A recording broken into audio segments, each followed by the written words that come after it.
नमस्कार मित्रांनो, SSB वर्ल्डमध्ये तुमचं पुन्हा एकदा स्वागत आहे. आज आलो आहे मी स्टॅच्यू ऑफ युनिटी या पुतळ्याला भेट द्यायला. हा पुतळा सरदार वल्लभभाई पटेल यांचा आहे. त्यांना आपण लोहपुरुष या नावाने ओळखतो. भारताच्या स्वातंत्र्याच्या साठी त्यांचा खूप खूप खूप जास्त वाटा आहे. जी काही संस्थानं होती, जी राजांकडे त्यांची राज्य होती, या सगळ्यांना एक करून त्यांनी भारत उभारलेला आहे. त्याला भारताला एकत्र बनवलेलं आहे आणि त्याच्यामुळेच आज आपण 26 जानेवारी 15 ऑगस्ट किंवा एवढं छान आझादीने जगू शकतो. तर मित्रांनो, या पुतळ्याबद्दल काही सांगतो.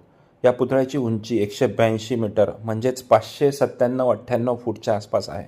आणि सगळ्यात महत्त्वाचं, या पुतळ्याची उंची स्टॅच्यू ऑफ लिबर्टी न्यूयॉर्कमध्ये जो पुतळा आहे त्याच्यापेक्षा डबल आहे. गुजरात राज्यातील नर्मदा जिल्ह्यातील केवडिया म्हणजे आताचे जे एकता नगर आहे तिथं हा पुतळा बांधलेला आहे. या पुतळ्याचे डिझाईन प्रसिद्ध मूर्तिकार आपल्याला माहितीच आहे राम सुतार यांनी केलेला आहे.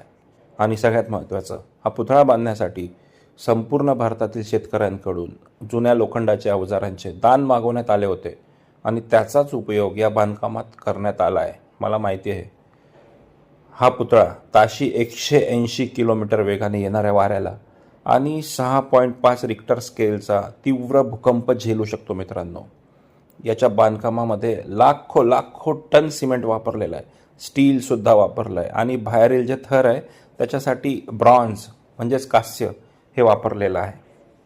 आणि सगळ्यात महत्त्वाचं, पुतळ्याच्या छातीजवळ 153 मीटर उंचीवर जाऊन एक गॅलरी आहे. तिथं तुम्ही आरामशीर लेफ्टनी जाऊ शकता आणि तिथून नर्मदा नदी आणि सातपुडा पर्वतरांगांचे विहंगम दृश्य पाहू शकता.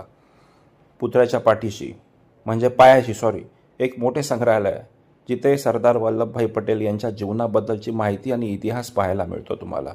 दररोज रात्री संध्याकाळी इथे लेजर शो आणि साऊंड शो सुद्धा होतो. मित्रांनो, तुम्हाला माझी ही माहिती कशी वाटली प्लीज मला तुम्ही कमेंट करून सांगा आणि माझे हे ब्लॉग बघत राहा. थँक्यू व्हेरी मच मित्रांनो. पुन्हा एकदा उद्या भेटू.